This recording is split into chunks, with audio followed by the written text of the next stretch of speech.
Signs of the Southland for Sunday, September 14th. Georgia Tech football is 3-0, gentlemen. Jay Grant, how old were you the last time that Georgia Tech football was 3-0? I was a freshman in college, and I'm not going to say numbers, but I think that's pretty publicly known after like 7 years of doing this podcast. But this is definitely our first win over Clemson in the podcast era. And yeah, last time we were 3-0, I was sitting in ME 1770 lab just waiting for that to be done and a Thursday night game to start. And I'm not going to say we haven't had high highs since then. The hype going into Tennessee game was pretty good, but holy cow, it's been a long road, boys. Jack, how old were you the last time Tech beat Clemson? What year was that? 2014? 2014. I was 15 years old. Yeah, so it's been Yeah. 11 years and 9 fixtures, or 10 fixtures, including yesterday, since Georgia Tech has beat Clemson. The 2014 edition of this game, you might remember, included Deshaun Watson suffering a pretty gruesome injury and Cole Stout coming in to replace him and doing absolutely friggin' nothing. But enough about Cole Stout and quarterbacks from the mid-teens that did nothing. Let's talk about quarterbacks that did something in Georgia Tech's 24-21 victory at the death versus number 12 Clemson. Jack, give us the drive-by-drive rundown here. Well, I think we can take some time to talk through this too, because there's similar to the Florida State game last year. There's a lot of little things to find that are things I think we clearly now this was a properly good in air quotes team to actually measure ourselves against compared to Colorado having weird quarterbackness and that being week one in Gardner Webb. We can truly actually analyze what's working and what's not working for this team right now. The main sketch of this game, though, I'd say, is that 10-0 lead should have been more. Didn't convert two fourth downs. We didn't convert on. Technically, like we had turnover. We had a turnover on downs in our first drive, which is not a like turnover in the categorical sense, but we have progressively through the first three games gone three turnovers to start the first game, two to start the second game, and one in air quotes to start this game as well.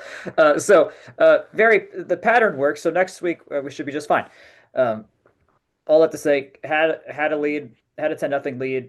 It was generally pretty good. Clemson had made some mistakes, but they came back, got two scores, two touchdowns. We had prevented a potential touchdown to start the second half with an Omar Daniels interception. We won the turnover battle in general, which was a big deal. And Haynes King again was the Lord and Savior of this team. He rushed for 101 yards, threw for two something, and so everything went through him again. I mean, Jamal Haynes had a couple big plays, but he wasn't. Every other piece was utilized in different ways. We got to see Eric Rivers hit some deep balls today, which is something I know or yesterday, which I know we really wanted to see. And then come the end of the third quarter was sort of stalematey. Clemson got their touchdown to go up 14-13, and then from the end of the third quarter through the end of the game, there were three total possessions between our score and 2 point conversion to tie it at 21 or to tie it to go up 21-14. Clemson's long drive to make it 21-14, and then our 3 minute or to make it 21-21, and then our 3 minute drill or 3 minute drill to then go into a fire drill field goal to win 24-21. Um, it was good. If I am personally feeling confident that this was and from what I picked up from the rest of the country that covered this game, uh, people know that we should not be underdogs anymore. That's I think the big takeaway from this is we knew we were good enough to beat teams like this. We watched this. We're 7-1 against ranked ACC teams in the key era, but this is the first time it's coming out of one of those games like, oh no, they're actually better than the team they played that they just beat. That wasn't necessarily the case against Miami. Wasn't necessarily the case against North Carolina and Miami the year before that. Um, this is okay, no, they can actually beat a lot of these teams that are playoff contenders, which therefore kind of makes us a playoff contender knowing the rest of our schedule. We'll get there later. Anyways, should we start at the beginning? Let's start at the beginning. Let's start from the first Georgia Tech drive. A couple of good runs from Haynes and Haynes LLC, fighting for you. Eric Rivers gets in the action here to get Tech in field goal range.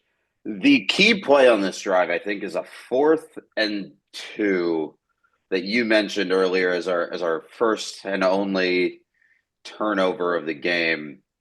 Well, first turnover of the game to start off. I think this is a great call to go for it here, especially early. So I have this in my notes. It's 9:45 in the first quarter. It's a 4th and 2. Do you have the yard line? I think it's the plus 35. Plus 40? The 4. This is in the red zone. Oh. Yeah, this is on the 4-yard line. We have 4th and 2 from the 4. Ooh, okay. So I actually have a different play remembered here, but I think this is like a really bad play call altogether. If I remember correctly, this was a quad screen where all of the receivers were on the near, well, at least for me, it was on the near sideline, the Clemson sideline. You get one Clemson defender that breaks through that mess, gets to Jamal Haynes first before that ball is even thrown. He's not really open, but he gets the ball and, just is tackled for like a 4-yard loss. Yeah. It's not a good play call. Those receivers aren't built to block. Like, you may have to throw 3 tight ends out there just to get those blocks off right. Like, I don't know why this is the play call on a 4th and 2. Like, it's really strange to me. I don't think it was our best get 2 yards play. That's for sure. We didn't need to get 4. We needed to get 2 in that moment. And on the play before, Jake, I know you remember, like, we had that Haynes missed our tight end on just a looper above a defender, and that would have been a touchdown. It would have gone in. Yeah. And the play call wasn't necessarily bad there. It just didn't execute. And yeah, I mean, in theory, 3 blockers out wide should work to get you 2 yards with our screen game. But Clemson that was the first of many times they blew up screen plays. And I don't think. Yeah, they blew up a couple jet sweeps in there too, type of, like that kind of flat kind of play diagramming style. But that kind of vibes with the Clemson defense reputation that preceded them. Is that a fair? Yeah, I think so. Yeah, that was it was a fine. It was a fine situation to test that. That's for sure. When you have all the game left still to go, and you can pin them deep in your own territory if you mess up. That's not absolutely not the worst case scenario. But at the same time, I think it was good for us to see that, knowing we're gonna have something probably somewhere against Georgia where we have a 3rd or 4th and short situation come up, and like, all right, how do we work through that? How do we get that? And this play call might not be the way to go now. I think that is a good point, actually, because if you remember in the first drive versus Georgia in 2023, they had a similar situation like this where they kicked the field goal instead of going for it. Exactly. And so it's interesting to compare and contrast these 2 outcomes. Obviously, I think it's a different offensive coordinator, there's a lot of differences built into this. But there is some merit to, okay, now Tech is getting more and more aggressive on 4th down. I've been rerunning the numbers on this and redoing our 4th down study. So hopefully I'll have something later on this season. But it is good to see that they realize the value of, okay, in games like this, we need to push the pace, right? We need to be the protagonists. We need to take every marginal advantage that is given to us, or every marginal gain that we can, and this is one of those things. First drive for Clemson, Klubnik gets absolutely pounded by Omar Daniels, and he drops the ball. It's a really good tackle. It's really good contact, and that Clemson offense really struggles to get going early out of the gate.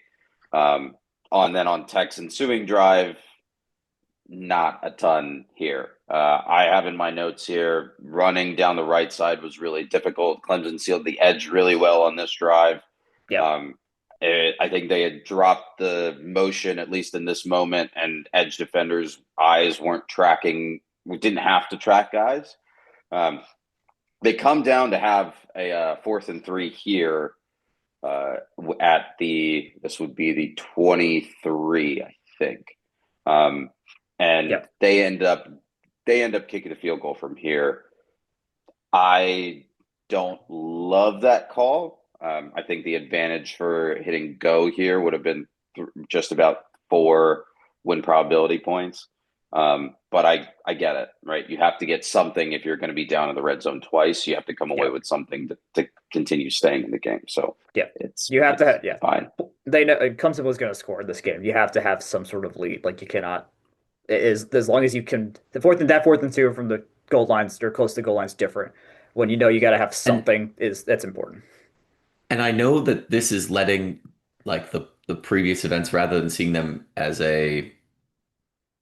independent events, it's letting the priors influence it, but I don't hate kicking the field goal knowing that we just came up empty on the first drive, and I feel like emotionally, psychologically, getting into reasonable field goal and or red zone type territory, that's tough, right? Like, hey, you came all this way twice and has nothing to show for it. Yeah, the I emotion don't hate kicking there. the emotional damage is not something measured by the win probability tools and fourth down tools. Unfortunately, They don't play the game on a spreadsheet. Da da da da da. Yeah, that kind of thing. Yeah. Yeah, exactly.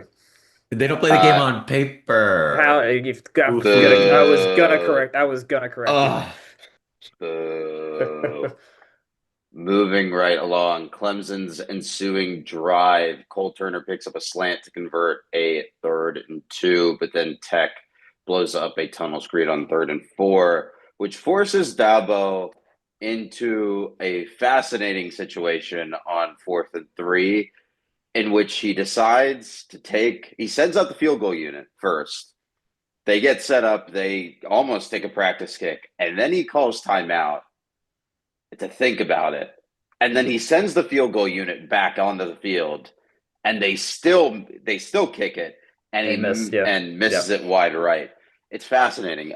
Game on paper, and our friends at CFB Fourth had this go call for Dabo at a plus 4.5 win probability. That's brutal. It's on the plus 35. He's on text 35 and he chooses not to push that advantage. That one is bad. That is a really bad blown call for me. Yeah, thank God they missed it. Good job, Dabo. That's a great job by Dabo. Dabo.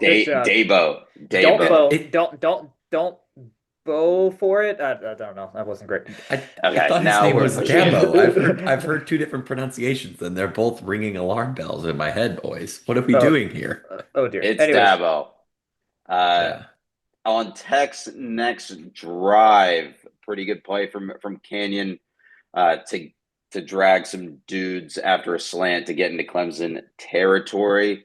This is where Tech starts stretching the field a little bit. You see Clemson safeties cheat up. They load the box a little bit more. They're seasoned. They're settled in to guessing run a lot more after 2 drives of seeing this Tech offense. And then Tech decides to try to make them respect the deep ball with 2 shots, right? They try to hit Stockton up the seam, and the ball's overthrown, and then they hit Rivers right on the sideline to force a goal-to-go situation. On this, obviously credit to Buster Fogler and Tech for trying this and trying it twice, right? Going back to basically the same concept. The problem for me is that even on the one that they actually get, you can see why they don't do this. Obviously, that first ball is overthrown. He was open. Stockton was open.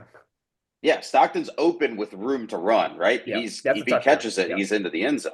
Yep. The one to Rivers is underthrown, and he gets led to the sideline. He has to catch it on his back shoulder. Yeah. And his momentum is dragging him towards the sideline.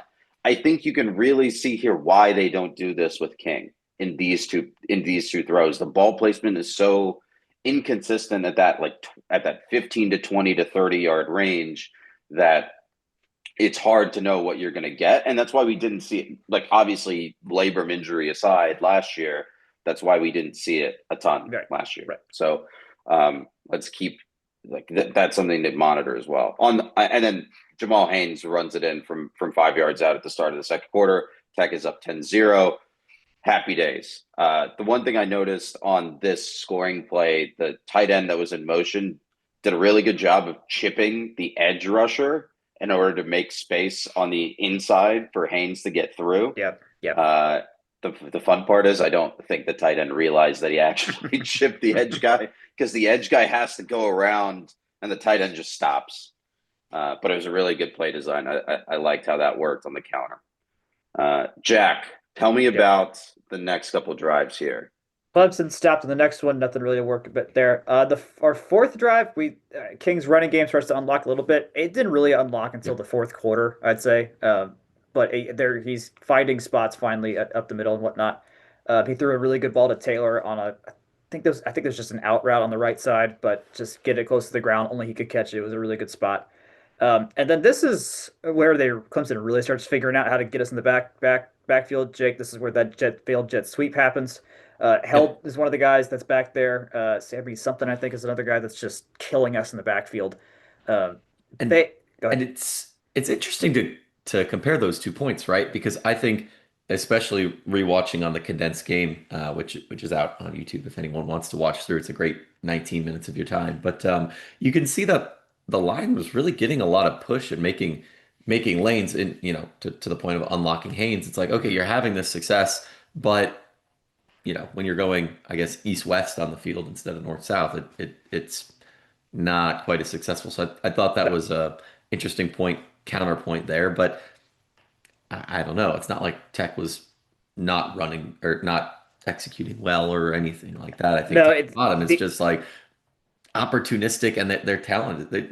Yes, the yeah. offensive line was getting push up front, but they're still pretty talented in the Yeah. lineup. So, This is where Clemson do anyone that plays us knows if you want to beat us, get in our backfield. Like that, you will yes. find success Yeah. that way. And this was a drive where they Yep. clinically did that well. Yep. If we're gonna play a team like that, that's just gonna happen a couple of times. Our offensive line isn't flawless. Our tight ends got exposed in blocking on this one as well. That was a big note. I know at our Slack as well. So, which it's is going to happen. We don't have Jackson Hawes this year, who, lest we forget, is an active participant on the Buffalo Bills roster right now, and those are the Super Bowl favorites right now. So it's hard to replace a guy like that in tight end blocking. Um, so all I have to say, it sucks. Oh, thank God we were in field goal range because Burr hit a 42-yarder, so we were up 13-0 mid second quarter, which is should have been more. Yes. Is this still really good? Also, yes. The one thing here, sorry, just before we Yeah. move on from this, I was in the section that I was in. I was sitting in front of a bunch of Clemson fans, and they were very upset after a scuffle on the home sideline where Jamal Haynes it gets late hit into the sideline and then throws a punch at a Clemson defender, which neither of them get flagged for. It was bizarre. Like the whole thing was bizarre. But you could, like, even from where I was sitting, you could very clearly see the punch. And obviously it's always the Mm, reaction that gets flagged rather than the original attack. So yeah. But very that weird. seems like something that would be a wash, if you're getting late. I That's didn't see probably it what because it was kind happened. of low for me down there. But That's yeah. probably what happened. Um, Hey, on that point, Akshay, you said you were around a bunch of Clemson fans. I think now's an okay time to mention that it wasn't a super heavy orange crowd this year. I mean, obviously mm-mm. a lot of Tech fans wore white, but it's No. usually pretty notable seeing the upper left and right corners of the east and west stands fill in, and it's almost like I don't know. At least in our section, it was either people who are like, "Oh, this is going to be a good game. I'll go and wear white," and I vaguely cheer for Georgia Tech in terms of faces we don't usually see, or the usual suspects of Georgia Tech fans on the west stands. I thought that was interesting. It's almost like they priced it at a point to get monetize what they could out of the people that wanted to go rather than, price it a little bit lower and maybe fill some Clemson fans in the upper corners as opposed to previous years. So I don't know if you guys had any thoughts on that, but I didn't want to forget to mention that. Maybe this is I me just sent you getting away from the flow, but I just sent you guys a photo from my section in the chat. Obviously, podcasting is a visual medium, or not in the Zoom chat, in our Slack chat. Wow, you get a view behind the curtain here. Yeah. You can see, obviously, I'm sitting on the Clemson sideline, so it's hard to see what's to my left, but that is a pretty clear depiction of what the crowd split was like. That, just for our viewers at home, the entire north stand is white and the entire west stand is white with spaces for, like, you can see the bleachers in like the very top corners. And this is from kickoff, Yeah. by the way. So like Yeah, it looks a little very before few, kickoff too. Yeah. So yeah, people are still coming in. as like at halftime, like right as the game at half, this place is, from my viewpoint, the place is almost completely white. I have some pictures of, I don't have any pictures from that, but I have it like close to the end. It was definitely like fully white. Yeah, it was better. Jack, any thoughts on the crowd? It was white. Thank God we were all wearing white. That was I couldn't see some of the tops of the north end, but usually that north end would be usually the other side, the other team's color, and it definitely was not. That was a big thing there. Yeah. Next Loud drive, too. yes, loud. Very that was. I noted that. I was sitting next to the person who was writing for the technique in the press box, and I was like, "Yeah, you see how dense the student crowd was? It hasn't been like this in years. Like Yeah. this is not normal." But They filled it in too. Like I'm yes, sure that they probably had a lot of tickets scanned relative to empty corner, but people just packing yeah, in, that's very good. upstairs and south and north. So anyways. Anyways, Clemson's next drive after we're up 13-0, this is where things started feeling really nice for two plays. They have an incompletion, and then Klubnik slips and falls, and they have 3rd and 22, and they call the okay, just do the draw play, maybe get a few more yards, whatever. Except they convert the freaking draw play. We have two missed tackles. Dude, Adam Randall had so much space to run. It was so freaking annoying. And that is a hinge point of this game. If that 3rd and 22 is not converted, we are getting the ball back up 2 scores. Very good chance to make it a 3-score game at that point as well, because we're running off that last drive. We're running very well. We're getting that the pass game is opened up, and Klubnik wasn't looking great either. There's a shot of Dabo after he slips and falls, and he is not looking happy whatsoever. And instead, they get it, and it completely resets the game for them, and they find a way to score on this drive. I gotta say, I'm a glass case of emotions during a football game, especially when I'm there in person. And this was the like we're so back, it's so over, we're Yes, so yes, back. I mean, yes. This was the nadir, right? It was like Yeah, you're still absolutely, up 13 absolutely. nothing after that run. You have an opportunity to stop them, but it's like like flashbacks of I don't know I'm not even gonna say any names defense, but it's like that's the kind of a play It was that bad. Yeah, breaks past tech teams, even ones coached at the highest level by like Brent Key. I think like that is maybe not last year's team, but 2 3 years ago. Yeah, well, guess what? I We're could see not that being 2 years ago the anymore. knife. So So I have breaking yeah, news, but I have breaking news, by the way. Would you yes, all like to know our coaches poll ranking? Sure. yeah, sure. Clemson is unranked. We are Womp Oh, nine. womp. We are 19th, dang. ahead Yeah, of Michigan, okay. ahead of Notre Dame, ahead of Missouri, Vanderbilt, South Carolina, and Auburn. Behind Utah. Okay. That's interesting. It tells you a little bit of how much the coaches, or not really the coaches, whoever vote for them, thought about Clemson as a program and their like relative strength heading into that game, Yeah, and vaulting, like basically swapping Tech and Clemson in the rankings there, right? basically, yeah. Obviously adjusting a little bit, but Clemson was 11 last week in okay. that poll. Well, not exactly, but adjusting a little bit for other motion Right. in the poll. But it just goes to show, like, swapping It's at some much easier point. to go down than it is to go up, though, in these polls. I feel like you It have, Yeah. it is. Yeah, it yeah, is. What was the like yeah. that's, or wait, did I say much easier to go down than up? I, whatever I meant, it's easier to yoink somebody after they're, okay, you're 1 and 2, you're done, Yep, you said it. Yeah, So, you said it. anyways, okay, cool. What I hate after this is so it's 13-7 now at this point. They get Klubnik does a lot of good runs here. A lot of Clemson's success in offense did eventually come from Klubnik's legs and utilizing that. Wesco was also all the way wide open way too often in this game, including on this drive. Yep. Um, there's under a minute to go when we get the ball back up 13-7. Clemson gets the ball first in the second half, and we didn't even try throwing a deep shot. I was irate about this. Like I sure run a run play. Like we are a team that can spring a good run play. I don't besmirch trying it once, but we didn't even try. Like it was King run didn't work. Haynes run for 4 yards, whatever. Just get out of there and maybe get lucky. There was a this is the spot to get Rivers open. Do something here, man. Like I don't get this one. Here's the thing, though. Like, I think this is fine, and I am typically the guy who's advocating for pushing the pressure and pushing the aggressiveness on offense. But I think this is completely fine. You just got scored on to make the game 13-7. A lot of people I saw online were saying, "Hey, let's put Aaron Philo in. Let's rip it. Let's try to get something going in the last." But conceptually, that putting Philo in is a tell, right? Putting Philo in is a tell that you are going to pass. I don't think you put Philo. I think you still throw the ball with Haynes in this situation. I wouldn't have put Philo in, but Haynes can still throw the ball 50 yards in the air. But it goes back to what we said earlier in this episode, right?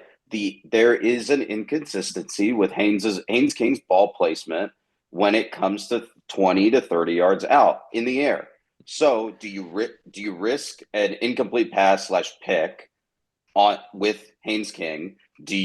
Even if Clemson is guessing run, do you risk that? Do you risk Aaron Philo throwing a pick and Clemson getting the ball back with a chance to score again before the half? Or do you just effectively kneel it out?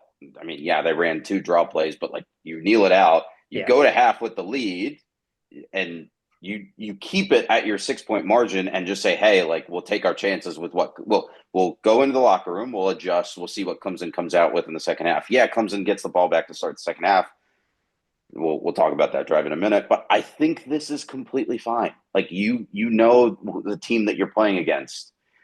Yes, being aggressive is good. Trying to rip it there and knock Clemson, like throw a counterpunch there is good. But I think in this case, it's fine. You don't need every possible option that you have is telegraphed and can be covered. This is a fine outcome to end the half. Yeah, no, not at all. No way. No, you can throw the ball 50 yards towards the sideline. That's completely doable. That is completely doable. He's accurate enough to do that. Throw a corner route, do something. Show you're about to throw 50 yards and throw it underneath crosser. We used the timeouts when Clemson was scoring to get some time back to go back the other direction. That just spent too much time at the goal line, so they burned some clock. But they had it. They had time to go to get somewhere. That's my point here. It's been almost 10 months since that NC State game. And you know the one I'm talking about. People know about Aaron Philo.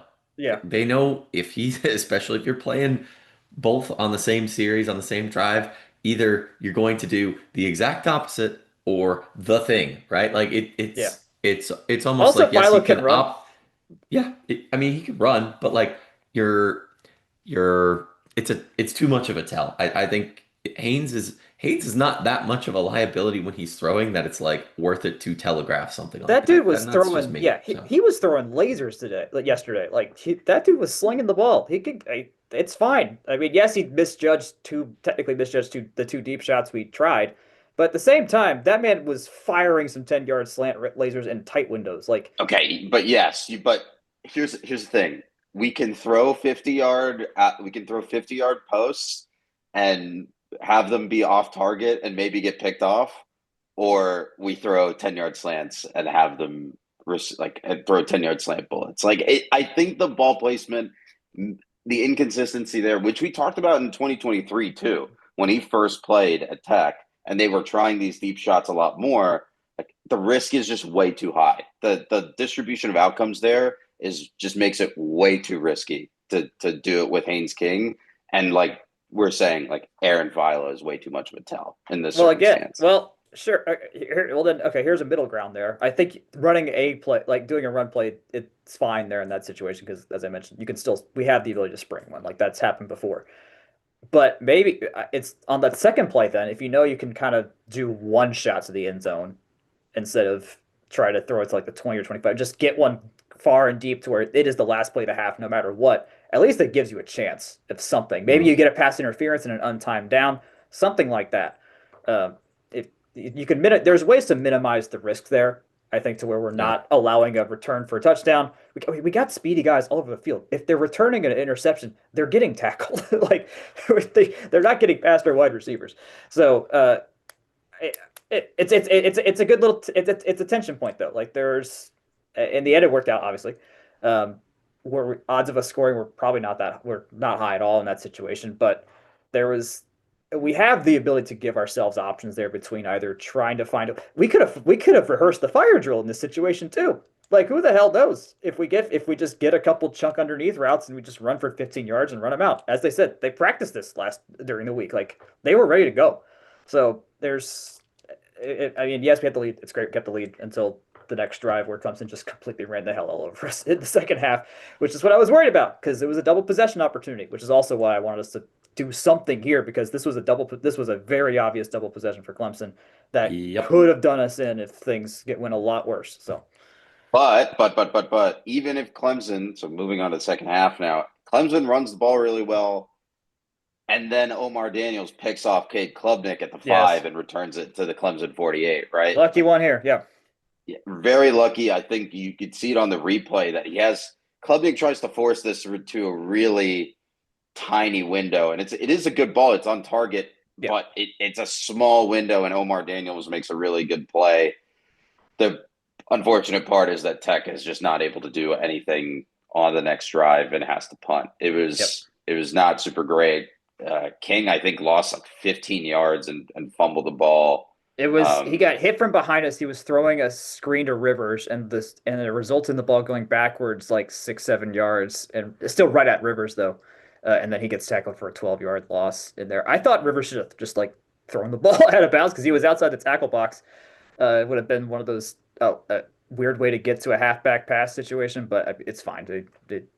The risk there, I agree. The risk it makes no sense to try and have the wide receiver throw a ball. We'll get there. Clemson drive. The next Clemson drive is a little bit rough. It's just two plays, 75 yards, 73 yards, excuse me. Clemson scores to make it 14-13. And then Tech follows that up with a punt. So now we get into the real, what do you call it? Like, I don't know. It's like lemon booty, like real clench hours here Yes. where now Clemson's up by 1. Tech has just punted, and now it's just a really uncomfortable back half of the third quarter and the entirety of the fourth quarter. But Tech starts this period out defensively really well. Yes. Yes. Forcing a punt on this next Clemson drive, and then Tech gets the ball back with and starts getting some plays going. There's a bunch of Haynes King first downs. This is around when I thought Haynes King was going to have to be stretchered off this field. He is taking a beating inside. Like Clemson these are like 3 yards runs that he is having to take like absolute nasty hits for. And he's just taking them. He gets up every single time. I think he came off for at least one play, or at least came up limping one play, but he stayed in there for the most part. Tech has a screen blown up and is forced to attempt a 3rd and 16. King does the same thing that Clemson did to us, or did to Tech in that first half. On a 3rd and 16, he scrambles for 15 yards. It's a weird spot here. I think they should have probably respotted this ball or checked the spot for it to be a first down instead of 4th and 1. And then this play is kind of like full of shenanigans. That's so bad. That's so bad. This might be the worst play call in the Buster Faulkner era. Is this one right here? It might be this Yeah. one. Yeah. So I let's mean, walk through the mechanics here. So you have the weird spot, right? So it's 4th and 1. I think the PA is fooled into thinking it's a 1st and 10, He which really, is hilarious. it was so bad. It was me and yep. everyone in the press box was like, "What in the hell did he see?" Like it's like no referee signaled anything close to a first down. That was so weird. Anyways, move on. Yep. Yeah, so the spot we can debate until the kingdom come, but we still measure these things with chains and manually. So, whatever it is, what it is. And so Tech lines up to attempt a 4th and 1, right? They're all formation. The ball is spotted. They are Slowly. fully lined up. They are starting to get in motion, and then Brent Key calls a timeout The instead play of clock just was running down. letting. The play clock was running down. We were not ready to run this play whatsoever. They took way too long to get ready. Yeah, so but they have to call a timeout. And then they think about it, they'll talk it over. They come out in this different wacky formation where Haynes King is now a wide receiver, and there are two tight ends in the backfield. And then there's like two tight ends on the edges out off tackle. And then they motion to put Haynes King back in the backfield so that Clemson, like to try to draw Clemson to jump. And then they sneak a tight end right under center and try to punch it really quickly, and the whole thing is blown up. Like it is just So bad. atrocious. They don't even convert the snap. That ball was on the Yeah, ground so that fast. that ball did not move. It Clemson has that gap covered the whole way, and you can't check out of it and like just say, "Hey, like we want to try something different," because you just burned a timeout because of the play clock. Hmm. So you have to basically take your lumps on that one. It's really bad. This is like the second just awful play call of the day from Tech on a 4th down play. I still think the go call here is good. It was like I think this one was from the It was plus definitely a 40. go. Yeah, it was. It was gonna be a lot. Well, we found out later. Bird totally could have hit that field goal with the leg he had. But the same. Yeah, you go for this. Like the Yeah, fourth and this one. is this Yeah. is no man's land, right? Like you definitely go for this. And I don't have the number in front of me, but I assume the bot agrees with Also, me here. we've dinged the staff on being conservative on go situations in the past. I'm not going to ding them for having a little bit of gumption here. I know maybe this is against my previous go for the field goal commentary, but yeah, no, it's a good situation to go for it. I don't mind that at all. Yeah, it's just like I think it's the same situation as the screenplay in the first quarter. It's a very bad play call. It's a good Yeah. go, but a bad play call. Yeah. I agree. Moving right along because Clemson gets the ball on their 40. Clemson's forced to punt on this next drive. I noticed from my seat, Clemson starts a lot of the like starting from here. They start in an empty set with five wide, and then they motion a running back into the backfield in either an orbit or he stops, takes a breath, and then picks up the ball from Klubnik on a handoff. It felt a lot like Tech was dared to guess pass on a lot of these plays and Yeah. not guard the run as well. And then it was just sort of opening up those inside runs into the second level for Clemson a lot more. But in this case, Tech, Klubnik throws a ball over the middle, completely does not get on the same page as his receiver, and Clemson is forced to punt from right around their own 40. And this is where Tech starts gaining, like grabbing their way back into the game and grinding down the clock. This is like a classic Buster Faulkner death march here. Hmm. King starts grinding away on the ground. Both Haynes connect a couple of times for first down. First downs, Georgia Tech ends up scoring on this drive. Haynes King punches it in from I think about 2 yards out. Yeah. Yeah. And to make it 19-14 with 10 minutes left in the fourth quarter. And so obviously you go for two here to make this Hmm. 21-14, and it's a fun little play, right? It's a Philly special adjacent kind of thing where there's a tight end that comes out of the scrum in the middle of the field. He actually trips coming Yeah. out of the Yeah. backfield and almost doesn't hit his spot. And then it's all dependent on if that boundary defender, that boundary DB crashes towards the passing. I think it was Rutherford that had the ball, right? Rutherford to Patterson for the Right. play. Yeah. Right. So it's all dependent on that boundary defender crashing on Rutherford and not defending Patterson. And they get that going, and it's another 2 points. So this is also where Tech just gave up on throwing anything over 7 yards. Like they were Yeah. just like, we don't care about the deep ball. We are going to grind this defense into pace. We are Yeah. going to go 3 yards in a cloud of dust, 4 yards in a cloud of dust. We're going to throw like 7 yard outs, like nothing else. And Like shortening there's the no game, deep ball yeah. threat. And shortening the game here makes a lot of sense too. Like there's only so much beating Haynes can take, and so get rid of as much clock as you can, like we like to do when it's close like this, so that if it works out, you get the ball one, maybe two more times, and that means Miami can only score one or two more times. So that's nice there. Although I just found the fourth down percentage on that last drive we were talking about. It was a plus 5.1% win probability to go for it. So like it was as obvious as possible. Yeah. Ugh, ugh. Such a bad play. Clemson on the next drive. This is a clock draining drive for Clemson right here. This gets us down to 3:26 left on the clock. It seemed like Garrett Riley was just throwing the kitchen sink at Tech here. A lot of screens, a lot of outside runs, quarterback draw, everything that was in his bag, other than testing the secondary, which we'll come back to at the end of the after we're done with the game. A bunch of weird like red zone nonsense. There's a DPI that was called in the end zone on a drop ball that didn't really mean anything because Klubnik ends up, I think, I just got it. punching it in Like on the next play. I gotta note that DPI, that guy the guy sitting next to me. I never got his name, so I hate that I can't credit him properly here. But who was sitting next to me in the press box?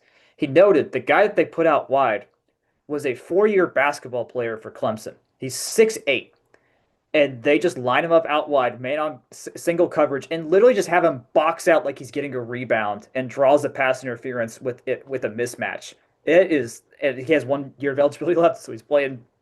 He's playing football. That was his first play of the season. Was that play right there to reset the downs or catch the football? And I'm like, that makes a lot of sense. I wonder how big we can get by Ndongo in a couple of years. He's gotta put a lot of meat on those bones. But Yes, he does. yeah, this is, I mean, like I said, Garrett Riley throwing everything and the kitchen sink at Tech here on this drive just to make it 21-21 with, like I said, 3:26 left. I'll argue they drained too much clock because with how we ran our last drive, we are fully capable of milking 3 minutes and 26 seconds even without scoring. That if you're Clemson, I mean, I know you can't control everything there in that situation, but I feel like you need like 5 or 6 minutes left to feel like you have a definite chance of getting the ball back. And 320, like, yeah, 3:26 is nothing for us. So I don't know how much they were game planning that or scoping that or whatever, or if they were trying to kill even more clock and go for like a really, really make a long drive. Uh, but I think I felt a little bit better once we got to this point in the game because I'm like, unless we absolutely just shoot ourselves in the foot and we were looking good enough to where I didn't think that was going to happen.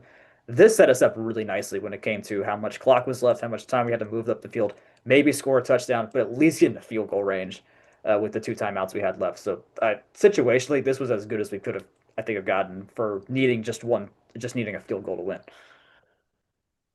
Yeah, I think the field goal to win of it all makes it a lot less risky Yes, because you yes. really only need to get to like the 30, We're right? not The in that 30 or the NC 40 State to make this situation. work. Yeah. Yeah.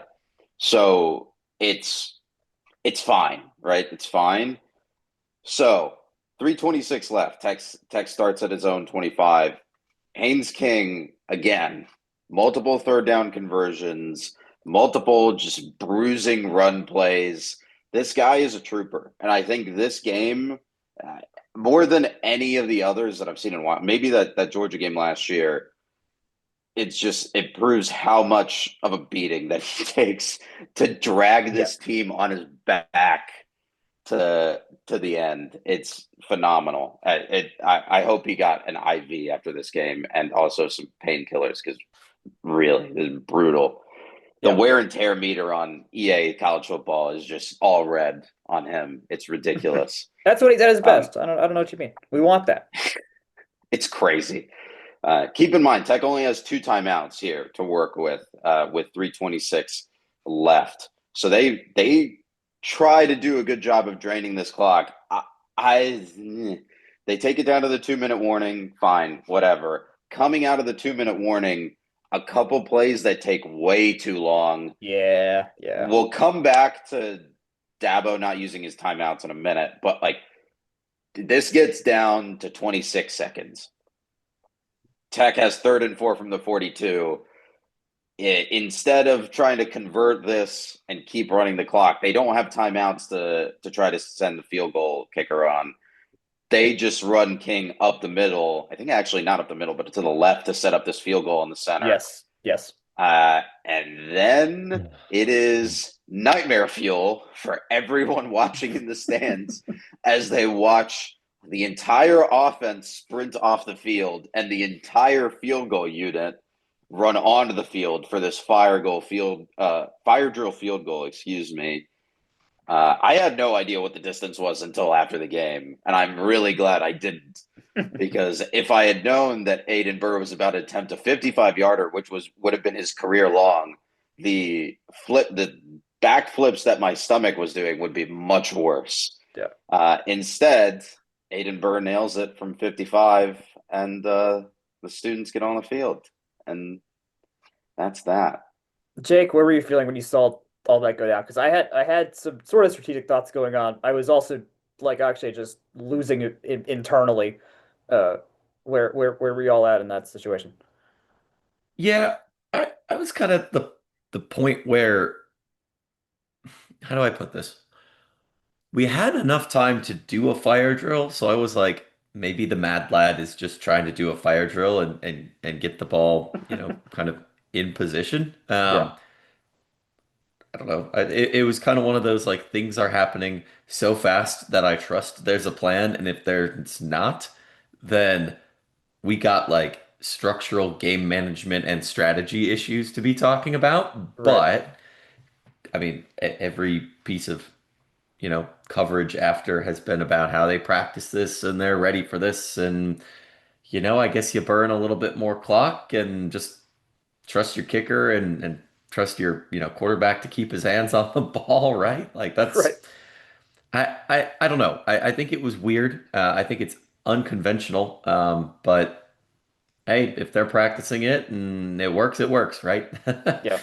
What's Yeah. it's the old saw of post-game win expectancy is 100%. Right. This play works because it worked and Yeah. therefore it worked. Like, Post-game win expectancy does not measure how well you practice either. Um, yeah, exactly. I was very confused. Once we called the timeout at 26 seconds, I figured we Yeah. were doing so we called timeout at 40 seconds. Run Yep. play does a little bit, it's fine, whatever. I mean, we should have had the run game to get that first down. That's first things there. I don't think they were planning on kicking in that Yeah. situation either before we got to that point.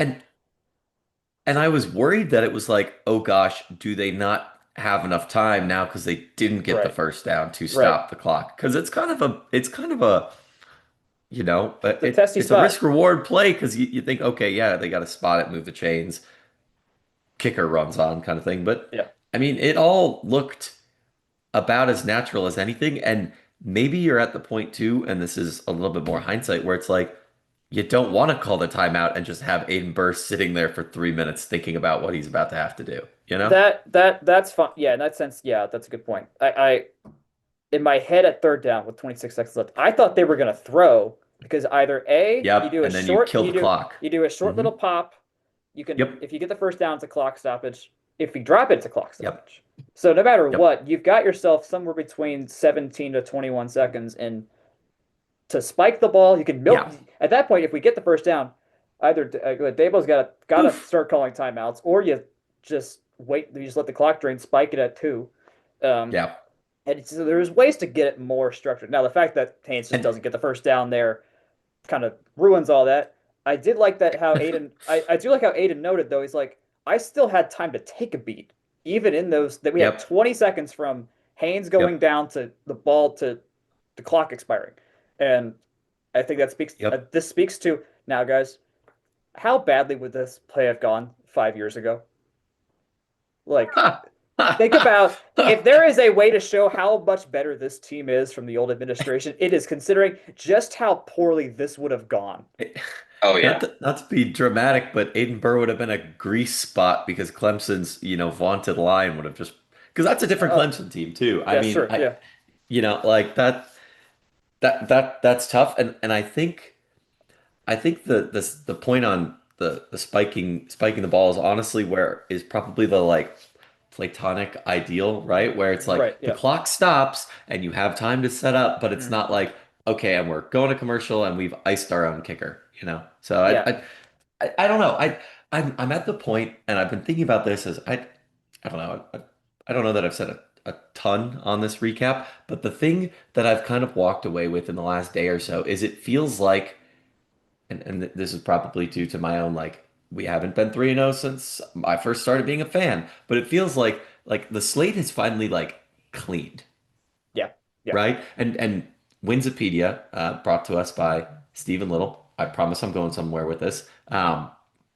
Has a like momentum plot on all the pages for all the teams where it's like how much your regular season results, or I guess your season results change your overall historic win percentage. And Mhm. if you look at the Georgia Tech momentum page, even though the last 2 years team went, 7-6, went bowling, yada yada, those 7-6s still brought down the team average. And if you look at it, it's almost like this S curve that has like descended over the last 10 years, right? Yeah. Yeah. And it's that momentum, if you will, finally feels like there's like fully wind in the sails. Georgia Tech has done a thing. I say all this to say now it's 1 week at a time from this, but Mhm. it finally feels like the leaf is fully new, if that makes sense. And that's where like, haha, like previous Georgia Tech team bad, tee it was crap when we were seniors in college or whatever. Like Yeah. that's it's just not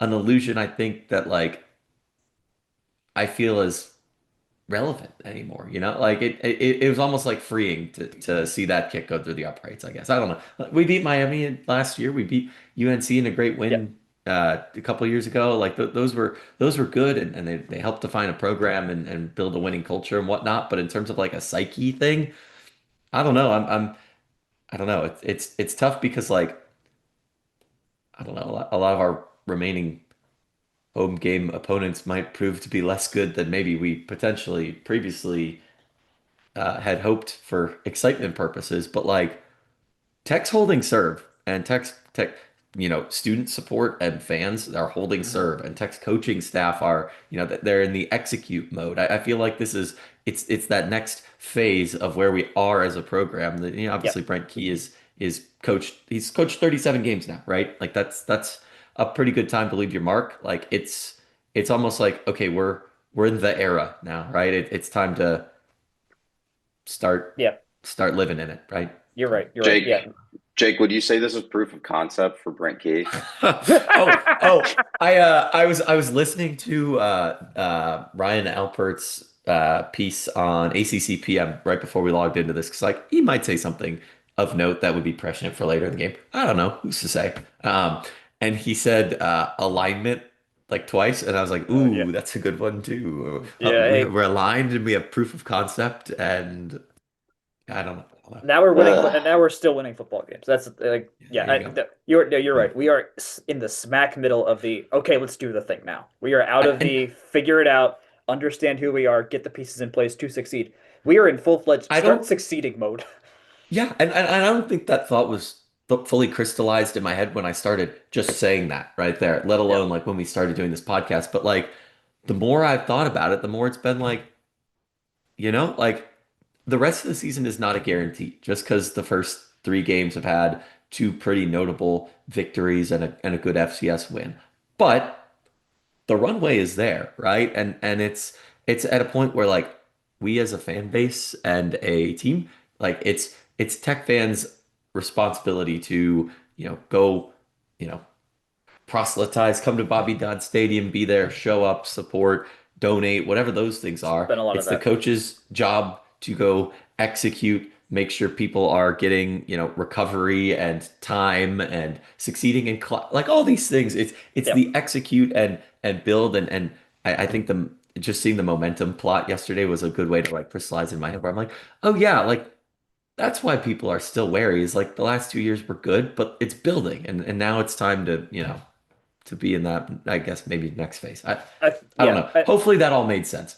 no, it does. I mean, Yeah. we are how I've thought about this is we're no longer underdogs. Like we are just straight up favorites now. Like we have this was the game that shifted us from the dark horse of the okay, we know they can maybe do this. We'll see if it happens.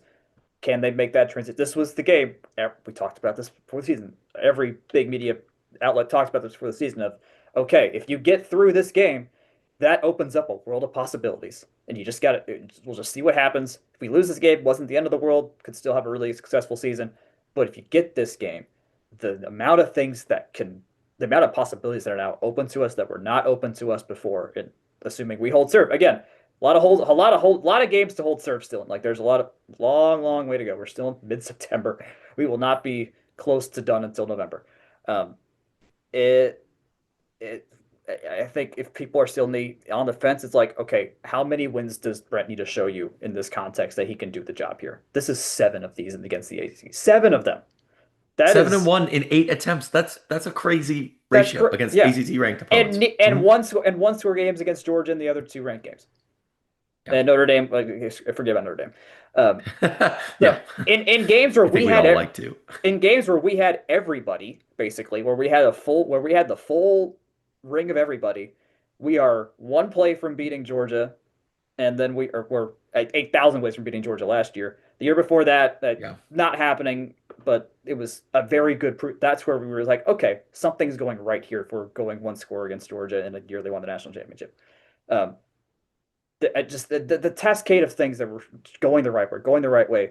They had to net out at some point in a way that actually showed that said that okay, we are doing this consistently enough that we are one of the best teams in the country and not just getting lucky every so often. This is not luck. This game was just straight beating them. It was not Miami not taking unity. It was not Cam Ward deciding to not run or throw to open guys. It was not North Carolina dropping touchdowns. This was we just straight up beat the crap out not the crap out of them, but we just straight up beat them. Like Clemson played a relatively clean game. This was not by now. Could they be better? Yes, they're not. I think people are starting to see like they might not be as good as we think they were going into the season in terms of they win the ACC, should they win the national championship, yada yada. But this is what we've wanted to see for a long time in this Brent Yeah. year. Like, can he beat as a team that is expected to be competent and good and potentially able to win these close games? Can we actually do that with the expectation? And they did it with the expectation. That's a thing Yep. that we have been waiting to see for a long time. I think people are scared to face the reality of too. Like I woke up this morning and be like, holy crap, there is a real world where this team is sitting at 9 wins in October, and we are having a very different conversation about the end of our season than we thought we were going to have a month ago. Uh, Yeah. I'm not putting the cart before the horse, but we're going to be favored in the next 9 games or 8 games or whatever. Jack, you're an expert cart builder, and I respect you for it. Oh, So thank you. we don't have to Well, put it in front of it yet, but the cart has been very built. the So things good are job with there. that. The things are there to make this work. So, be as nervous or as happy or as scared as you want to be about the fact that we play Temple this week, the last remnant of the Jeff Collins era, in terms of everything about, I well, just went through a whole spiel about how we don't have to say those names anymore, Jack. well, he scheduled this game, so sorry. This season's very strange in that we have the remnants of the Bud Peterson era with the Colorado game and the Jeff Collins era with this game in the first 4 weeks. Because Bud did help schedule the Colorado game. Anyways, I'm done. Yeah. Y'all go. Fascinating. Jack, one note. Where are those goalposts? Oh, for this game? yes. I think All we're right. gonna need those. Well, I did hear from a source at the team. They don't know where they are still. So we'll see Oh, about that. joy. Yeah. I was told one went to Fiji. I don't know if it's still there. That was over 20. That was like 18 hours ago at this point. So I have no clue if that's or 20 hours ago. So I have no idea if that's still the case. All four left the stadium. All four made it to the president's house pool. I did not go to the press conference because I was not about to miss this after I missed this against Miami last year. Uh, we're very respectful at the house. Lots of people came. Lots of people that didn't get to see us when they were students got to experience this, which was very nice. They have not cleaned the water in that pool since last year. Uh, when there's a lot of humans in that pool and the water splashing, it smells very bad. It smells very, very bad. And I a lot of believe that and wholeheartedly. a lot of people went in that water. I have no idea where they are now. I just know all four got taken. All four made it in the pool. I saw all four go in. Uh, I am very thankful to everyone that might be listening that was at the house that no one broke any property. At worst, there's just some trampled grass and ivy and whatnot because yours truly is running a tour of that house next month for the Alumni Association, and I need that house in tip-top shape. So I am very, very appreciative that uh, at worst, we just took the pool cover off. That was all that happened. No stairs were broken like last time. No windows were broken. Just some trampled grass. The cops did not have to do anything excessive or whatever. They just kind of stood there, just waited for for everyone to leave. So, in terms of executing the put the goalposts in the pool plan, this was perfect execution. Very well done. The funny part is that I have a photo of immediately after the field got stormed where security is sitting on all of the goalpost pieces after they have been Mhm. after they've been folded down and then taken like unscrewed so that they don't break. And Yeah. security is literally sitting on them. I mean, And then they it's still get 10 and it's 10 security versus, like 30,000 people on the or 20,000 people on the field. So good luck. Yeah. yeah, and there's security at all four corners, and then they still get out. And in this case, like last year, I think it was only one piece that actually made it out. Yes. This year, all four of them made it. They took Some say it's an inside job. they took the first one instead of going through any of the tunnels, they put it up towards the corner at the Fanning Center and went through that staircase that goes to Techwood Drive. That's how they got the first two out. And then the first two took different routes. One went down Fowler, the other went through the Bio Quad towards State Street. And then they met. They were about 3 minutes apart from getting to the house at the same time. And then I don't know what happened with I did not see the third. I left before the third and fourth got taken, so I have no idea how those got out of the stadium or then got to the house. But all I know is just waves of people just kept showing up with new goalposts. I At least they're all in one piece, and so if they actually need a spare pair I of mean, goalposts for next they year or for next they week, they were when they left the house. I hope they still are now because yes, unlike last year when we had a 10-day gap between Miami and the North Carolina State game, we have a 6-day or a 7-day gap between needing them against Temple this weekend. So, uh, I don't know. It was not like in 2009 against Virginia Tech where they literally had bandsaws in the front yard of the president's house and were chopping the goalpost up. That was not the case this time because no one can get in the president's house right now. So, Yep. All right. I got a couple odds and ends for you. okay.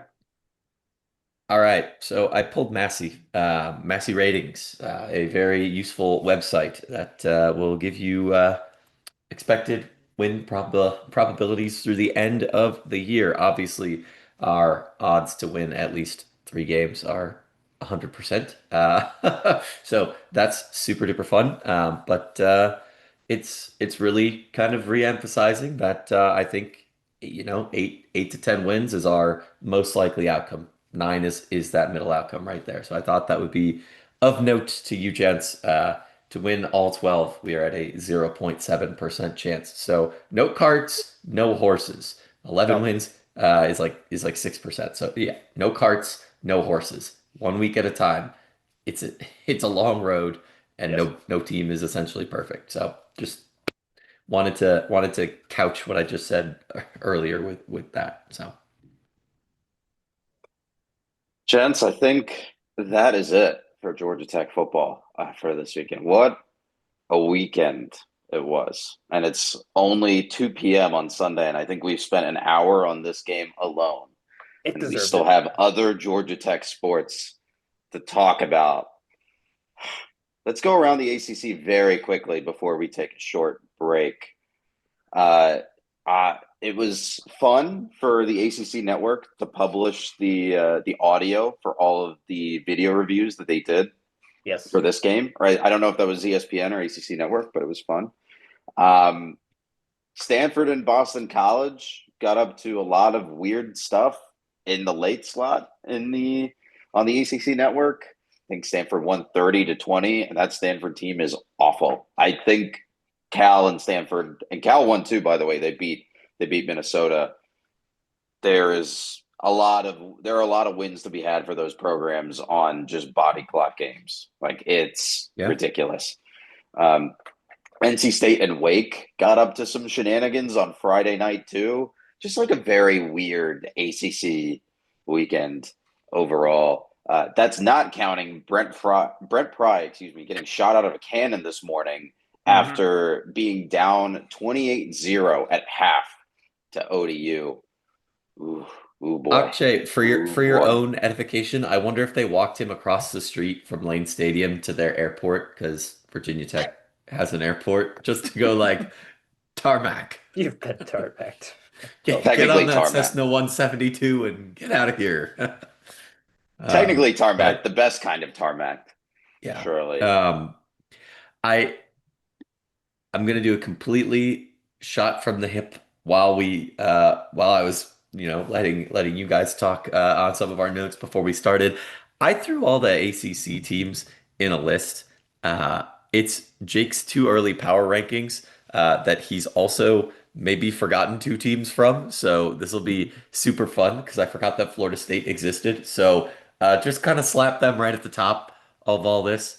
They weren't in action, so oops. And I think somebody else might not have been in action too. So if I forgot anyone, great. No one said that these are high quality. Oh, I do. I know who the other one is. It's Louisville. But yeah, slap Florida State at the top of this and kind of put Louisville at like fourth, or fifth-ish, maybe sixth. That's kind of my vibe. I'm thinking, boys, Miami, Georgia Tech, NC State, win your games. Logic. Clemson, I still think they're good. Cal, I think it's a top five, top six, top seven type team in the ACC. I think SMU, Pitt, Virginia, Syracuse, Duke. There's a lot of like middle piece of the ACC. I think that's kind of tradition, right? All those teams are somewhat interchangeable and somewhat flawed. And then I think kind of rounding that out, you've got North Carolina and Wake. Wake's got a little fight, maybe more than I expected based on week one. Maybe the same could be said about UNC, but they haven't really played anyone since the TCU event. And then rounding out the bottom, I think Stanford, Boston College, and Virginia Tech. I think Virginia Tech just becomes a giant unknown the rest of the way.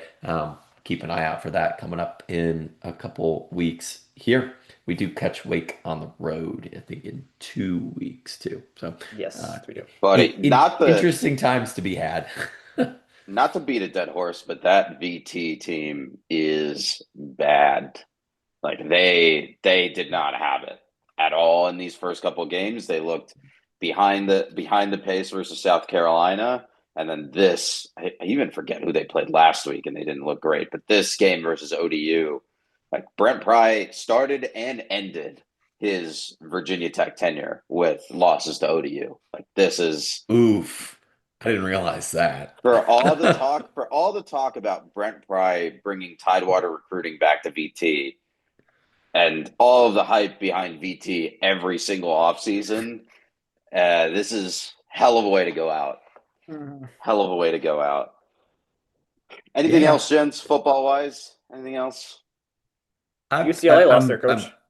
I was gonna say that that's a big one, and I'm also kind of casually curious to see if Notre Dame is potentially cooked for the playoff at 1 and 2. So I did appreciate Brett Murphy's tweet about Notre Dame will accept an SEC or Big Ten bid if they expand the playoff to 16 teams today. Joke tweet that he wrote with no sarcastic flair, just like it's happening. It was sarcasm. It's not happening, but yeah. All All right. right, Well, gentlemen. Let's take a quick we break and then we'll head over to talking about more Georgia Tech sports. Back in a tick. Yes, as always, this podcast is brought to you by Section103.com. Section 103 is the very best place to find Georgia Tech apparel and LSU apparel. So if you're a Clemson hater, boy, is this the website for you. No, if quality Georgia Tech apparel is your thing, head on over there.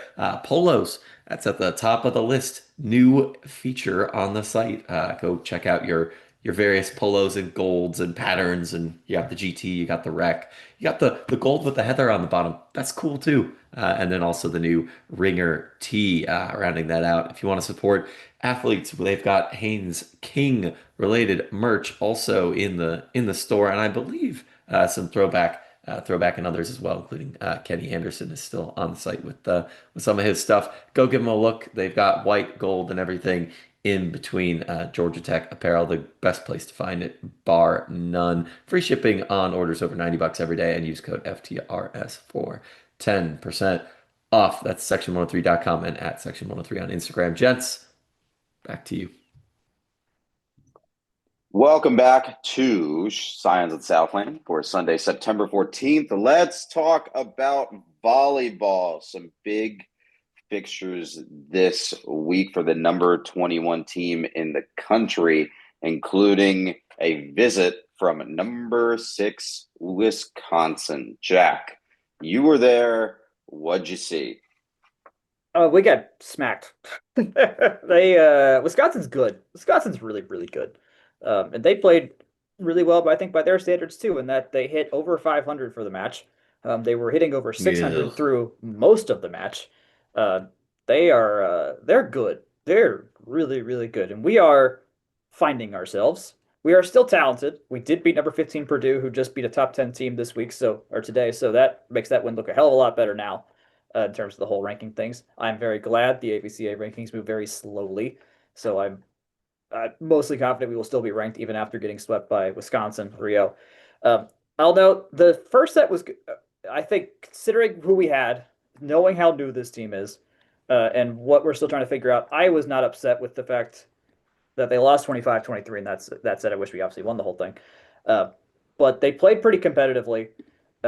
They Mendez was doing all right. Garibaldi was doing really well in the middle to start. They weren't adjusting to that look all that well. Ital Lapoya was doing pretty well with this in the 6-2 setup. Shara Toth was doing good as well.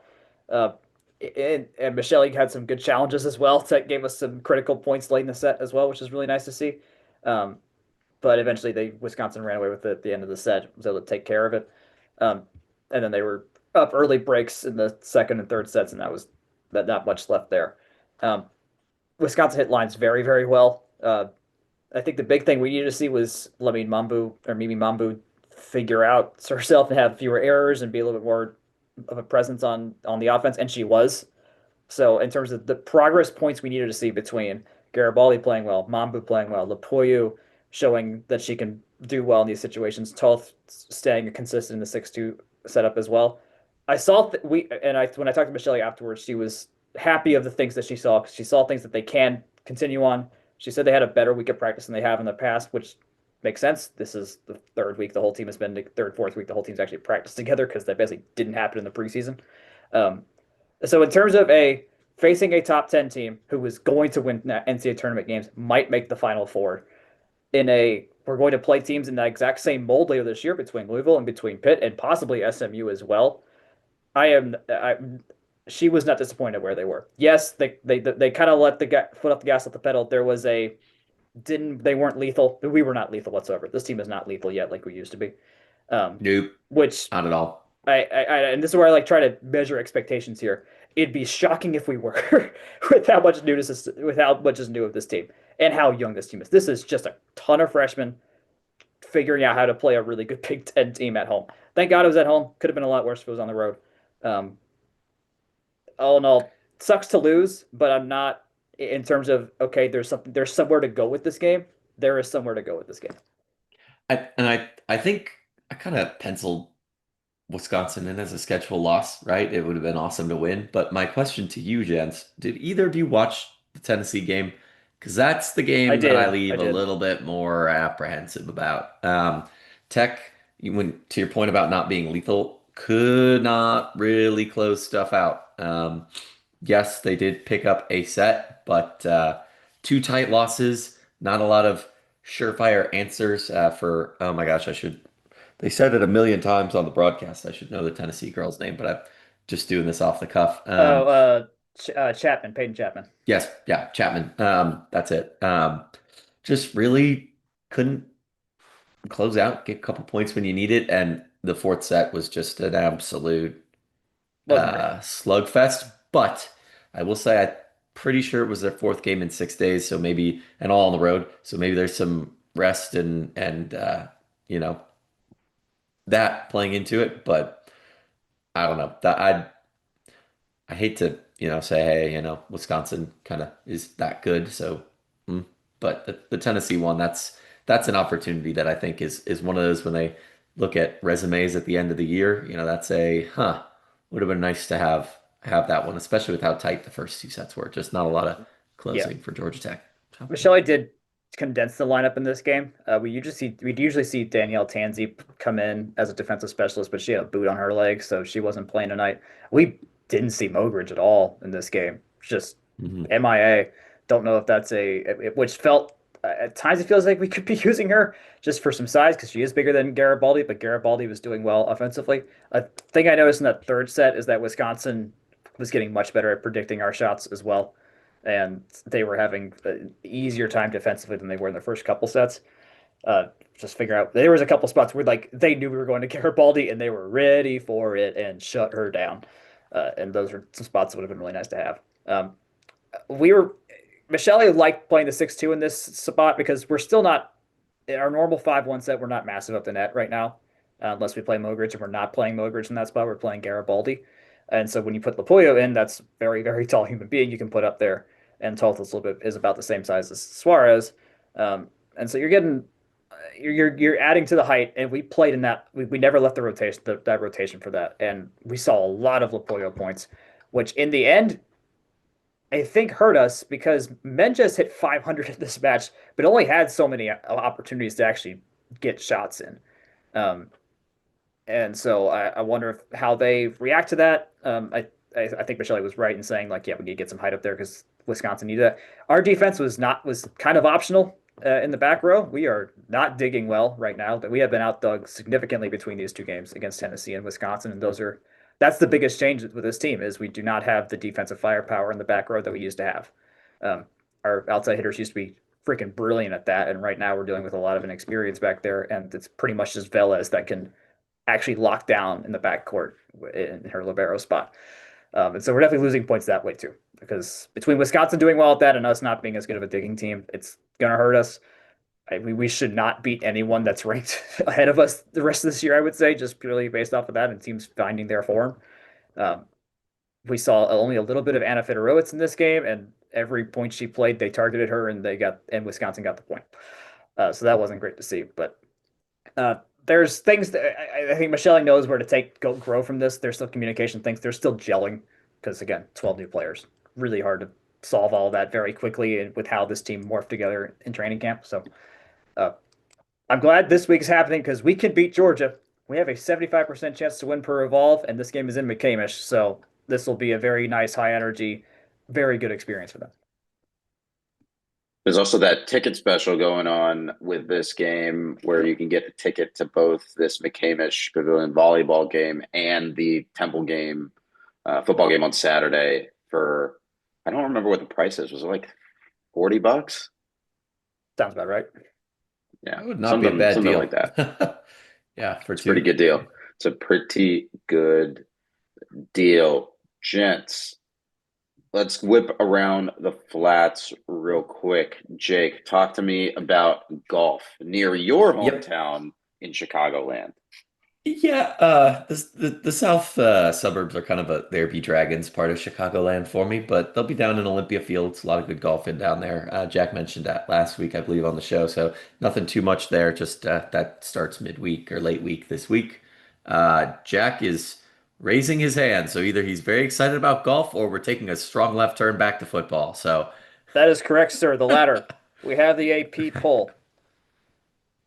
I'm just going to start marching down from 25. 25 USC, 24 Notre Dame, 23 Missouri, 22 Auburn Tigers, 21 Michigan Wolverines, 20 Vanderbilt Commodores, 19 Indiana Hoosiers, 18 Georgia Tech Yellow Jackets, 17 Texas Tech. aha, okay. Yeah, that sounds about right. Yep. Well, It has been a long time since Georgia Tech has been ranked in that Inside the highly 20? in the AP poll, Yeah. like inside the 20. Last year, when they debuted in the AP poll after an even longer time, it was at 23, right before they played Syracuse. So, If yeah, we played the it's- Georgia game right now, it'd be an 18 versus 5 matchup.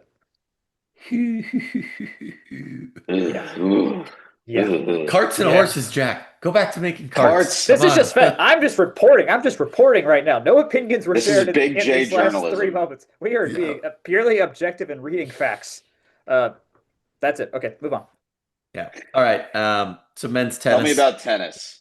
Yeah, they're in action at the Blue Gray National Tennis Classic. Actually, the men and the women are both there. The women have a split squad, half their squads in Furman for the Debbie Southern Fall Classic, which is where they typically start their year. All that said, the men, um, not a super awesome start on the whole. They did get blanked by Boise State 3-0 in a doubles, and all these setups are one doubles and two singles pairings. So they did get blanked 3-0 by Boise State and lost to North Alabama and Tulane 2-1. But they beat Alabama 2-1. So go figure. It's early. This roster is still kind of I think new for us. So we'll be doing some figuring out as we see that come together. But yeah, of notes, they did beat Alabama, and that would be number 53 in the ITA rankings. Christophe Clement getting a win, and Hide Schoenmakers also getting a two-set win there.